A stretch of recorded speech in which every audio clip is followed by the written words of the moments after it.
ನೋಡಿ ಇವರೇ, ನಮ್ಮ ದೇಶದ ವಿದೇಶಾಂಗ ನೀತಿ ಡೊನಾಲ್ಡ್ ಟ್ರಂಪ್ ಅವರಿಗೆ ಅಡ ಇಟ್ಟು ಬಂದಿದ್ದಾರೆ. ಆಗ್ಲೇ ಹೋದ ಬಾರಿನೇ ನಮ್ಗೆ ಏನೇನು ಸಂಕಷ್ಟ ಎದುರಾಯ್ತು ನಿಮ್ಗೆ ಗೊತ್ತಿದೆ.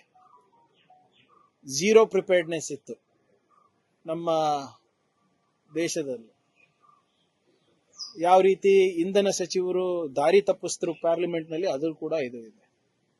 $100 ಪರ್ ಬ್ಯಾರೆಲ್ ಇದ್ದಾಗ ಬೆಲೆ ಏರಿಕೆ ಮಾಡಿದ್ರು. ಅದು $40 ಇಳಿದಾಗ ಬೆಲೆ ಇಳಿಸಿಲ್ಲ.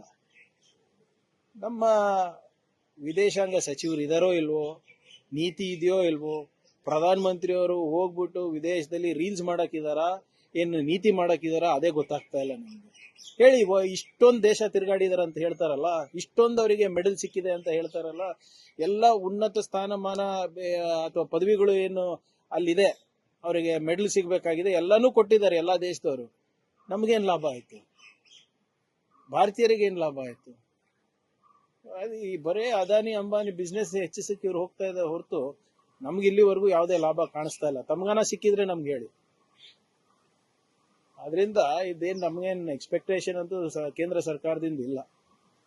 ಸರ್, ಬೆಳಗಾವಿ ಬೈಠಕ್ ನಲ್ಲಿ ಜನಸಂಖ್ಯೆ ನಿಯಂತ್ರಣ ಆಗಬೇಕು ಅಂತ ಆಗ್ರಹವನ್ನು RSS ಮಾಡಿದೆ. ಜೊತೆಗೆ ರಾಮ ಮಂದಿರಕ್ಕೆ ವಿಷಾದ ವ್ಯಕ್ತಪಡಿಸಿದ್ದಾರೆ. ಅಂದ್ರೆ ಕದ್ದಿದ್ರ ಅಂತ ವಿಷಾದ ವ್ಯಕ್ತಪಡಿಸಿದಾರ ಅವರು. ಈಗ ಜನಸಂಖ್ಯೆ ನಿಯಂತ್ರಣ ಮಾಡೋದು ಅವ್ರು ಬ್ರಹ್ಮಚಾರಿಗಳಲ್ವ ಅವರು. ಬೇರೆಯವರಿಗೆ ಹೇಳ್ತಾರೆ, ನೀವು 3 ಮಕ್ಕಳು ಹುಟ್ಟಿಸಿ 4 ಮಕ್ಕಳು ಹುಟ್ಟಿಸಿ ಅವ್ರಿಗೆ ಧರ್ಮ ರಕ್ಷಣೆಗೆ ಬಿಡಿ, ಗೋ ರಕ್ಷಣೆಗೆ ಬಿಡಿ ಅಂತ. ಇವರೆಲ್ಲ ಬ್ರಹ್ಮಚಾರಿಗಳಂತ ಹೇಳ್ಕೊಂಡು ಓಡಾಡ್ತಾರಲ್ಲ. ಏನು ಗೊತ್ತಿಲ್ಲಪ್ಪ, ಅವ್ರ ನೀತಿನಲ್ಲಿ ಸಾಕಷ್ಟು ಗೊಂದಲ ಇದೆ.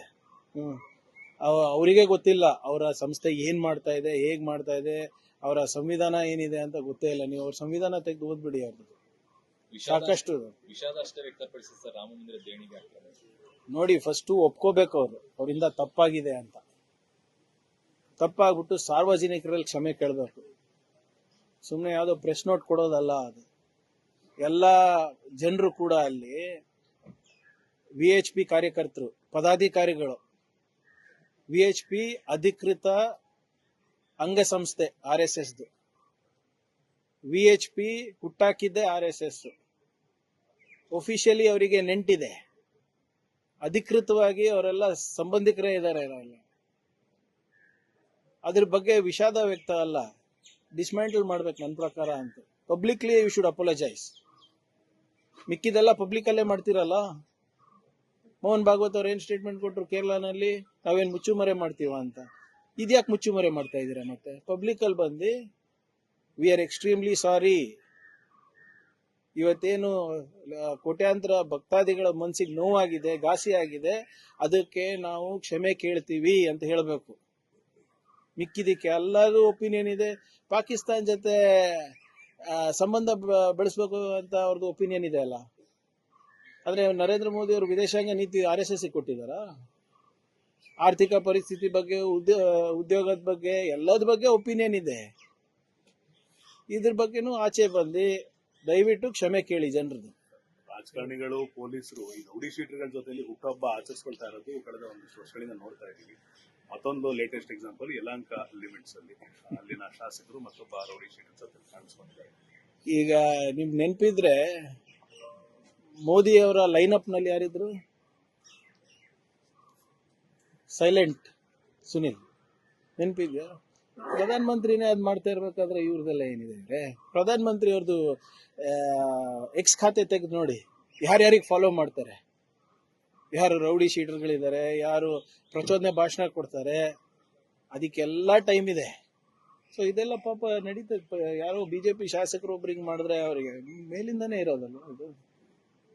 ನಮ್ಮ ಅಧಿಕಾರಿಗಳಿಗೆ ಬಹಳ ಸ್ಪಷ್ಟವಾದಂತ ಆದೇಶನ ನೀಡಿದ್ದೇನೆ. ನಮ್ಮ ಅಧಿಕಾರಿಗಳು ಈ ರೌಡಿ ಶೀಟರ್ಸ್ ಜೊತೆ ಊಟ ಮಾಡೋದು, ಕೇಕ್ ಕಟ್ ಮಾಡೋದು, ಅವ್ರ ಜೊತೆ ಕುಣಿದು ಕುಪ್ಪಳಿಸೋದು, ಅವೆಲ್ಲ ಮಾಡಿದ್ರೆ I will take extremely serious action. ಬೇರೆ ಯಾರೋ ರಾಜಕಾರಣಿ ಏನೇನ್ ಮಾಡ್ತಾರೆ ವೈಯಕ್ತಿಕ, ಅದಕ್ಕೆ ನನ್ನ ಸಂಬಂಧ ಇಲ್ಲ. ನಮ್ಮ ಅಧಿಕಾರಿಗಳಿಗೆ ಆಗ್ಲೇ ಮೊದಲೇ ಮೀಟಿಂಗ್ ನಲ್ಲೇ ಸೂಚನೆ ಕೊಟ್ಟಿದ್ದಾರೆ. ಯಾರಿಗೆ ನೀವು ಒಳಗೆ ಹಾಕ್ಬೇಕು, ನೀವು ಅವ್ರ ಜೊತೆನೆ ಅವ್ರ ಹುಟ್ಟಹಬ್ಬ ಆಚರಣೆ ಮಾಡೋದು, ಅವ್ರ ಜೊತೆ ಕುತ್ಕೊಂಡು ಊಟ ಮಾಡೋದು, ಸೌಹಾರ್ದತೆ ಬೆಳೆಸಕ್ಕಂತ ಕೆಲವು ಅಧಿಕಾರಿಗಳು ಹೇಳ್ತಾರೆ. ಈ ರೀತಿ ನಾವು ಬೆಳೆಸೋದು ಸೌಹಾರ್ದತೆ. ಯಾರ ಜೊತೆ? ಯಾರು ಸಮಾಜದಲ್ಲಿ ಶಾಂತಿಯನ್ನು ಕದಲ್ತಾ ಇದ್ದಾರೆ.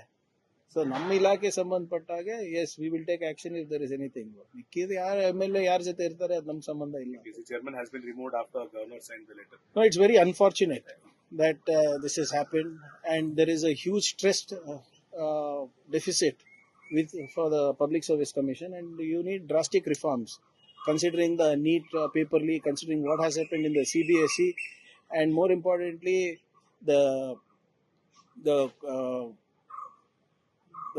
doubts cast on the KPSC chairman is extremely